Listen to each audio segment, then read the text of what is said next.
नमस्कार। तो हम लोग बिहार सिविल कोर्ट एग्जाम में जो पूछा गया था प्यून के एग्जाम में 15 मार्च को जो एग्जाम हुआ था जो कैंसिल हो गया, उसके हिंदी का हम लोग सवाल देखेंगे। प्रीवियस ईयर क्वेश्चन ही इस चैनल पर देखेंगे, चाहे वो किसी भी सब्जेक्ट का हो। तो चलिए देखते हैं। तो देखते हैं सिविल कोर्ट का सिविल कोर्ट में जो पूछा गया था प्यून के एग्जाम में जो क्वेश्चन पूछा गया था, उसमें हिंदी का क्वेश्चन हम देखते हैं क्या क्या पूछा गया था। तो पहला क्वेश्चन है, अंधेरे कमरे में कुछ भी नहीं दिखाई देता, इस वाक्य में सर्वनाम। तो सर्वनाम जो संज्ञा के बदले आता है उसको सर्वनाम बोलते हैं। तो कुछ, क्या, यह, वह, मैं, तुम, ये सब सर्वनाम है। तो देखिए, अंधेरे कमरे में कुछ भी दिखाई नहीं देता, ये कुछ जो है ये सर्वनाम है। तो ये हो गया, इसका आंसर कुछ हो गया। दूसरा सवाल देखते हैं, कोई आया था। तो ये भी सर्वनाम है, कोई, कुछ, क्या, कौन, ये सब। वाक्य में कौन सा सर्वनाम है, इसमें सर्वनाम का भेद पूछ रहा है। तो सर्वनाम पे एक 100+ क्वेश्चन हम लोग ले आएंगे। कोई आया था मतलब कि कोई निश्चित नहीं है कि कौन आया है, तो प्रश्नवाचक तो है नहीं, क्वेश्चन तो कर नहीं रहा है, तो इसलिए प्रश्नवाचक होगा नहीं। निजवाचक, कोई अपनापन तो दिखा नहीं रहा है, इसलिए निजवाचक होगा नहीं। संबंध कोई दिख नहीं रहा है। अनिश्चयवाचक है, मतलब कि कोई पता नहीं है कौन आया है, तो ये अनिश्चयवाचक हो जाएगा। 2 क्वेश्चन सर्वनाम से है, 2 क्वेश्चन सर्वनाम से है। संदेह का विशेषण क्या होगा?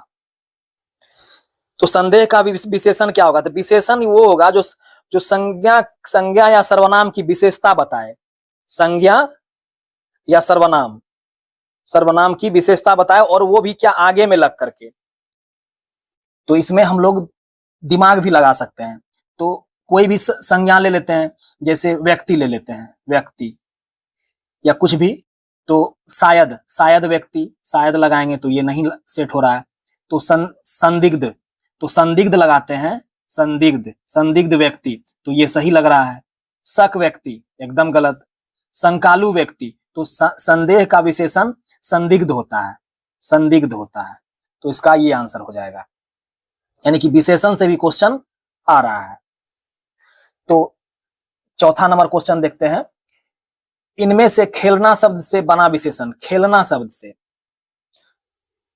तो इसमें भी विशेषण क्या कीजिए, आगे में संज्ञा या सर्वनाम लगा दीजिए, संज्ञा या सर्वनाम, और यहां पे विशेषण रखिए। सबसे पहले इनमें से ऑप्शन को काटिए, खेलना से कौन सा शब्द नहीं बनेगा? तो दयालु नहीं बनेगा और धार्मिक नहीं बनेगा। खेल बच गया और खिलाड़ी बच गया। तो अगर हम मोहन ले लेते हैं, मोहन, और आगे में लगाएंगे, लगा करके देखेंगे, खेल मोहन, ये सेट हो रहा है? नहीं हो रहा है। खिलाड़ी मोहन, तो ये सेट हो रहा है।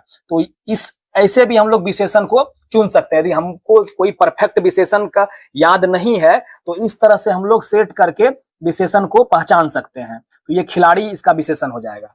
अब देखिए, अब नेक्स्ट क्वेश्चन है, निम्नलिखित में से कौन सा देशज है? देशज शब्द जो है ना, तो इसको पहचानना पड़ेगा और कुछ शब्द को याद रखना पड़ेगा। तो इस पर भी हम कोशिश करेंगे वर्ड लाने का।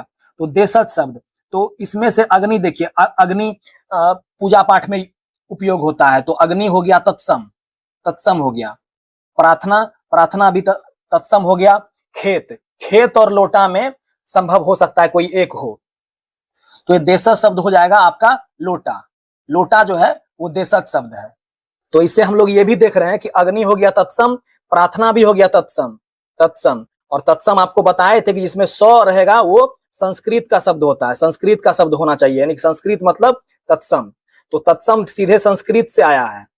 संस्कृत वाले शब्द को सीधा जो हम लोग उपयोग में लाते हैं तो वो तत्सम शब्द रहता है। तो सीधा जो संस्कृत का शब्द हम लोग को दिखेगा उसको हम लोग तत्सम पहचान लेंगे। तो ये लोटा हो जाएगा देशज। अब नेक्स्ट देखते हैं, निम्नलिखित में से कौन यौगिक शब्द है? यौगिक शब्द है, तो आप लोग को मैंने पहले भी बताया था, रूढ़, यौगिक और योग रूढ़। तो ये रूढ़, यौगिक और योग रूढ़। तो रूढ़ होता है कि जिसका टुकड़ा नहीं किया जा सकता है, सिर्फ एक ही शब्द होता है, उसका टुकड़ा करना संभव नहीं है, तो वो रूढ़ हो गया। यौगिक मतलब होता है कि कोई 2 शब्द मिल करके वो ज्वाइंट होकर के कोई शब्द बनता है, और दोनों शब्द का अर्थ अलग अलग होता है। और जब दोनों युग्म बनेगा तो वो कोई तीसरा अर्थ दे देता है। तो देखिए जैसे इसमें लेखक, लेखक नहीं होगा, पुस्तकालय नहीं होगा, पुस्तक है, पुस्तक है, पुस्तकालय रहता तो हो जाता, योगी नहीं होगा, विद्यालय, विद्यालय को खंड कीजिए तो विद्या, विद्या धन आलय होता है, विद्या आलय मतलब कि विद्या मतलब विद्या, आलय मतलब घर, विद्या का जो घर होता है उसको विद्यालय कहते हैं। तो इस तरह से हम लोग यौगिक शब्द को पहचानते हैं। और योगरूढ़ होता है जो अपने अर्थ को छोड़ करके विशेष अर्थ धारण करता है, जिस तरह की बहुब्री समास में होता है वो शब्द हुआ योगरूढ़। जैसे दशानन, दशानन मतलब इसका होगा रावण, रावण। इस तरह से जो चतुर्भुज, चतुर्भुज यानी चार भुजाओं वाला, चार भुजाओं वाला कौन हो जाएगा, विष्णु भी हो सकता है, चार भुजा बहुत देवता को रहता है। जैसे नीलकंठ, नीला है कंठ जिसका, नीलकंठ, नीलकंठ, तो ये शंकर हो जाएंगे, शंकर जी विष पिए थे तो कंठ नीला था, तो ये हो गया योगरूढ़।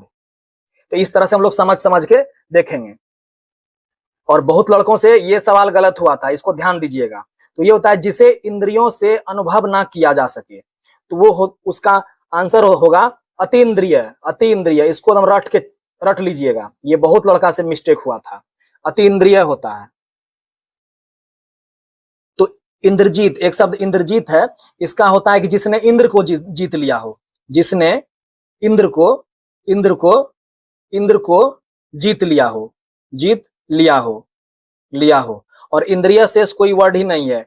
जितेंद्रिय, जितेंद्रिय होता है, तो जितेंद्रिय वो होता है कि जिसने इंद्रियों को जीत लिया हो, जितेंद्रिय बोलते हैं उसको। तो नेक्स्ट देखते हैं। आप लोग को वीडियो में कोई कमी लगे तो आप लोग कमेंट करके प्लीज बताइएगा, और यदि अच्छा लगे तो लाइक करना मत भूलिएगा। और 8 नंबर क्वेश्चन देखते हैं, समान नियम के विरुद्ध बात। तो सामान्य नियम के विरुद्ध बात जो होता है वो होता है अपवाद। जैसे हम लोग कोई नियम के अनुसार कोई पढ़ते हैं तो उसमें उस नियम को ना मानने के क्रम में जो आता है उसको हम लोग अपवाद की श्रेणी में लिखते हैं। तो यही हो जाएगा, विवाद नहीं होगा, विवाद, विवाद तो दोनों के बीच अनबन हो गया, तो वो होता है अपवाद। संवाद वो होता है कि एक दूसरे के बीच में जो बातचीत होता है उसको संवाद बोलते हैं। अब देखिए 9 नंबर है कि जो मुश्किल से प्राप्त हो, जो मुश्किल से प्राप्त हो उसको तो दुर्लभ बोलते हैं, वो दुर्लभ होता है। अलंघ्य और सुलभ तो होगा नहीं, सुलभ जो आसानी से उपलब्ध हो वो सुलभ हो गया, तो दुर्लभ हो जाएगा इसका। देखिए जिसका वर्णन नहीं किया जा सके, जिसका वर्णन नहीं किया जा सके वो अवर्णनीय होता है, अवर्णनीय, ये हो जाएगा इसका आंसर, अवर्णनीय। और नेत्री शब्द पुल्लिंग रूप, नेत्री शब्द का जो पुल्लिंग है वो नेता का स्त्रीलिंग है, नेत्री। और ने किस कारक की विभक्ति है, तो कर, इसको याद कर लीजिएगा, हम शॉर्ट्स में डाल देंगे कि कर्ता ने, बहुत 1 मिनट का भी वीडियो नहीं बनेगा इसमें। तो कर्ता ने कर्म को करण से, तो ये करण का से है, कर्म का को है, और कर्ता का ने है, तो इसका हो जाएगा ने चिन्ह है तो कर्ता ने, तो ये कर्ता का चिन्ह है, कर्ता ने। इसको तुम रट लीजिएगा, इस चिन्ह को, कर्ता ने करण, कर्म को करण से, इस कारक चिन्ह को आप देख ही लीजिए क्या होता है। तो होता है क्या, कर्ता ने कर्म को, कर्ता ने कर्म को करण से, यानी कि कोई किसी काम को यदि किसी के हेल्प से करेगा तो से। राम ने चाकू से फल काटा, तो ये से हो जाएगा, करण से। संप्रदान को के लिए, संप्रदान को के लिए, इसका 3 चिन्ह होगा इसका। आपादान से, जैसे पेड़ से पत्ता गिरा, यानी कि अलगाव होगा इसमें। संबंध का के की, रा री रे, तो का के की याद करके चलिएगा। अधिकरण में पर, और संबोधन हे अरे, तो इसको याद रख के चलिएगा। कर्ता ने कर्म को करण से, संप्रदान को के लिए, आपादान से, संबंध का के की, अधिकरण में पर, संबोधन हे अरे। तो अधिकरण में पर, मोहन ने किताब कुर्सी पर रखा, टेबल पर रखा, तो इस चीज को एकदम रट लीजिएगा, रट लीजिएगा, क्वेश्चन नहीं छूटेगा। तो नेक्स्ट देखते हैं हम लोग। देखिए, मेरे दोस्त के लिए चाय लाइए, मेरे दोस्त के लिए चाय लाइए, इस वाक्य में कौन सा कारक है? तो अभी हम पूरा कारक बताए। संप्रदान के लिए, संप्रदान के लिए, देखिए ऊपर में लिखा हुआ है ना, संप्रदान को या के लिए। तो मेरे दोस्त के लिए चाय लाइए, तो चाय लाइए तो संप्रदान, तो ये संप्रदान हो जाएगा। 14 नंबर देखते हैं। ताजमहल डैश का एक अद्भुत नमूना है।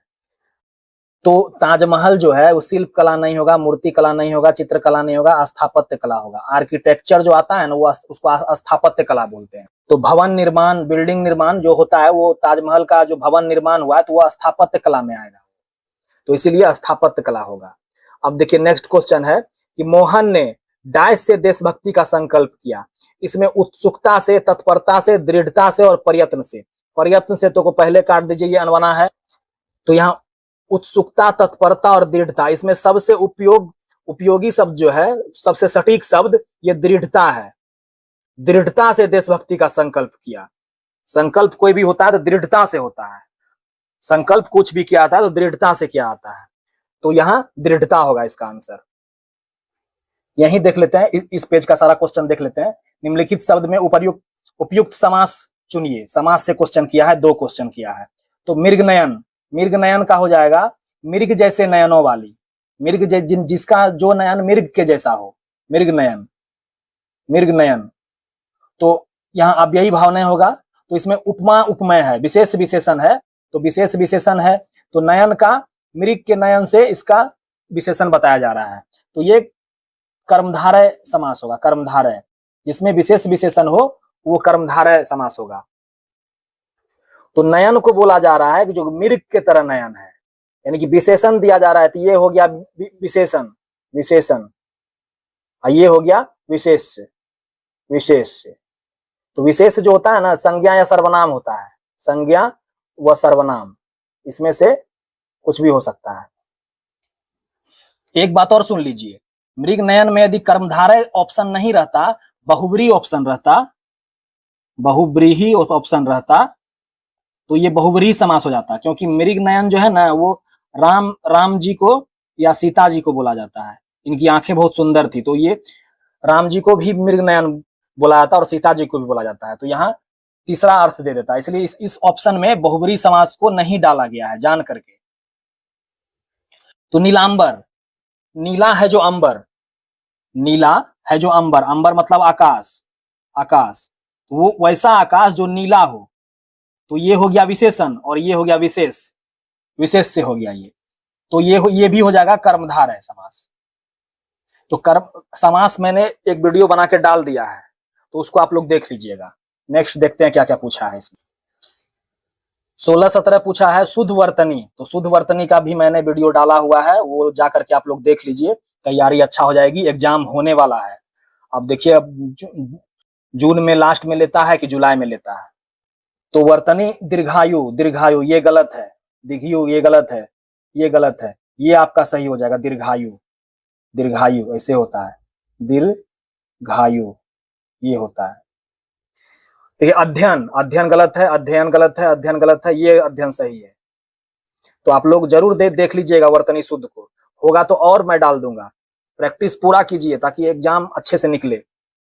ये देखिए संधि विच्छेद पूछा है, संधि विच्छेद, महोत्सव, तो महोत्सव का होता है महाजोड़ उत्सव, महाजोड़ उत्सव, महो नहीं होगा, महोजोड़ उत्सव नहीं होगा, महाजोड़ उत्सव ये होगा आंसर, महाजोड़ उत्सव। और क्या पूछा है, अत्यधिक, अत्यधिक का होता है अति जोड़ अधिक, अति जोड़ अधिक, अत्यधिक। तो संधि से क्वेश्चन किया है। तो अभी तक हम लोगों ने देखा क्या कि सर्वनाम से क्वेश्चन किया, सर्वनाम से 2 क्वेश्चन किया, विशेषण किया, विशेषण, समास किया 2 क्वेश्चन, समास, शुद्ध वर्तनी किया, ये सब। तो ये सारे का प्रैक्टिस सेट और क्वेश्चन पीवाईक्यू मैंने अपने चैनल पे डाला है, ज्ञानोदय भारत, ज्ञानोदय भारत चैनल पे मैंने ये सारे को डाला है, आप लोग जाके प्रैक्टिस कीजिए। वो मैंने पढ़ाया नहीं है, मैंने क्वेश्चन डाला है पीवाईक्यू में, आज तक जो पूछा गया है सवाल एग्जाम में उसको मैंने डाला है और उसको समझा करके प्रैक्टिस करवाया है। तो आप लोग देखिए जा करके। इसमें देखिए विलोम पूछ रहा है, शब्दों के लिए विलोम शब्द ज्ञात कीजिए। विलोम तो अस्त, अस्त मतलब होता है डूबना, उसका ऑपोजिट हो जाएगा उदय, विलोम शब्द हो जाएगा उदय। कृत्रिम, कृत्रिम होता है जो कि मानव के द्वारा बनाया गया हो, तो मानव के द्वारा जो नहीं बनाया गया है, जो ईश्वर ने बनाया है उसको प्राकृतिक बोलेंगे। प्राकृतिक, तो इस कृत्रिम का विलोम प्राकृतिक। तो आगे देखते हैं, पर्यायवाची भी पूछा है, पर्यायवाची शब्द का चयन कीजिए। तो माँ, माँ का पर्यायवाची होता है प्रसु, प्रसु होता है माँ का पर्यायवाची। तो नेक्स्ट क्वेश्चन है किरण, किरण का पर्यायवाची शब्द पूछा। तो मनोज मतलब हो गया कामदेव, ये कामदेव होता है सारा। अनल मतलब होता है आग। मृगांग, मृगांग तो मतलब हो गया चंद्रमा का, मतलब चांद होता है, चंद्रमा होता है इसका, चंद्रमा। तो मरीची, मरीची मतलब होता है किरण, मरीची मतलब किरण होता है, इसको याद रखिएगा। उपसर्ग पूछा है इसमें, उपसर्ग जो आगे में लगता है, शब्द के आगे में लगता है, तो वो उपसर्ग पूछा है। तो संकल्प, संकल्प का होता है सम, सम जोड़ कल्प, सम जोड़ कल्प, इसका ये हो जाएगा संकल्प। अभ्यागत, अभ्यागत का होगा अभी जोड़ आगत, अभी सम आगत, तो अभी होगा इसका ऑप्शन। इधर 31 नंबर देखते हैं, दिल पसीजना, दिल पसीजना मतलब, तो इसका हो जाएगा दयान, दिल पसीजना मतलब दयान। ये मुहावरे लोकोक्ति में आ जाएगा, मुहावरे लोकोक्ति है।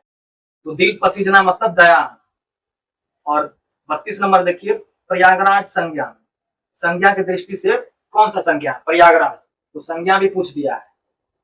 तो प्रयागराज जगह का नाम है, दूसरा प्रयागराज नहीं होगा, तो ये व्यक्तिवाचक संज्ञा होगा प्रयागराज। अब यहाँ 28-29 देखिए, निम्नलिखित शब्दों में प्रयुक्त प्रत्यय, उपसर्ग तो पहले पूछा ही, प्रत्यय भी पूछ दिया। तो आंशिक जो पीछे लगता है, पीछे, पीछे में जो लगता है वो होता है प्रत्यय। तो आंशिक में इक प्रत्यय है, इक प्रत्यय, इक। और अंतिम में है इम प्रत्यय, अंत जोड़ इम बराबर अंतिम, और अंश जोड़ इक बराबर आंशिक। निम्नलिखित मुहावरों और लोकोक्तियों का अर्थ उनके दिए गए विकल्पों में से चुनिए। एक आंख ना भाना, मैं बोलते हैं हम लोग, आदमी जो है ना, हमको एक आंख नहीं भाता है, मतलब कि बिल्कुल अच्छा ना लगना, अच्छा नहीं लगना, इसका मतलब होता है बिल्कुल अच्छा नहीं लगना, याद रखिएगा। ये तो हम लोग देख लिए, दिल पसीना मतलब दया आना, प्रयागराज हो गया व्यक्तिवाचक संज्ञा।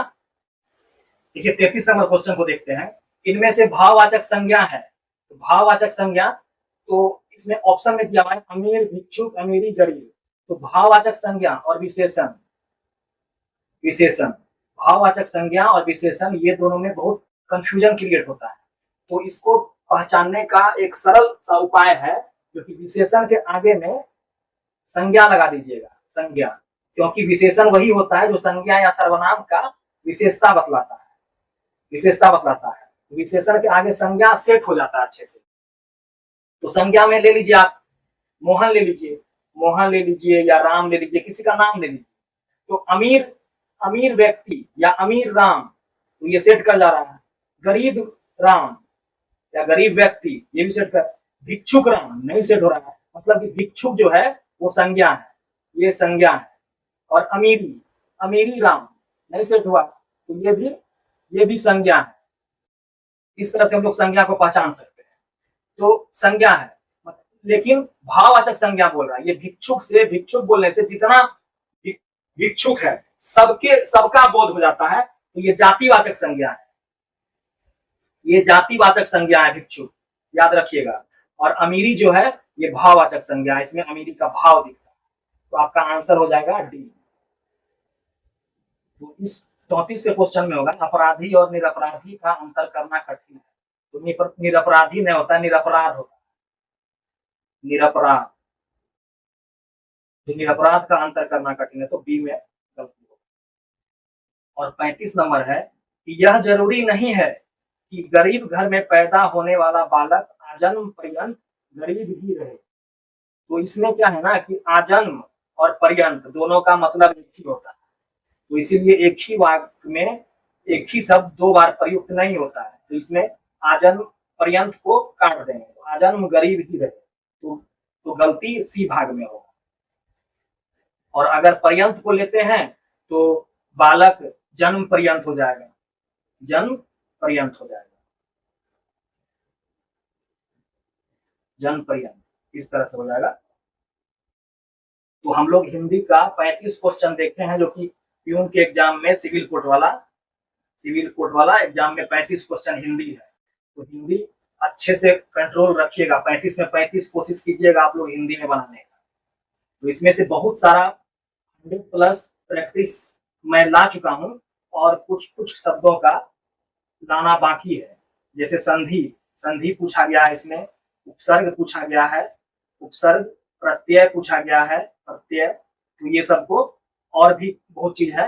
मैं शीघ्र ही बहुत सारा PYQ जो कि आज तक के बहुत सारे एग्जाम में पूछा गया है, उसको मैं आपके सामने लाऊंगा, जल्द से जल्द लाऊंगा। और जिसको ये वीडियो अच्छा लगे वो लाइक जरूर कीजिएगा, और जो लोग नए हैं वो लोग सब्सक्राइब कीजिएगा, ताकि हम जो वीडियो अपलोड करें आप तक उसका नोटिफिकेशन पहुंच। तो धन्यवाद, आज के लिए इतना ही, मिलते हैं नेक्स्ट वीडियो में। जय हिंद।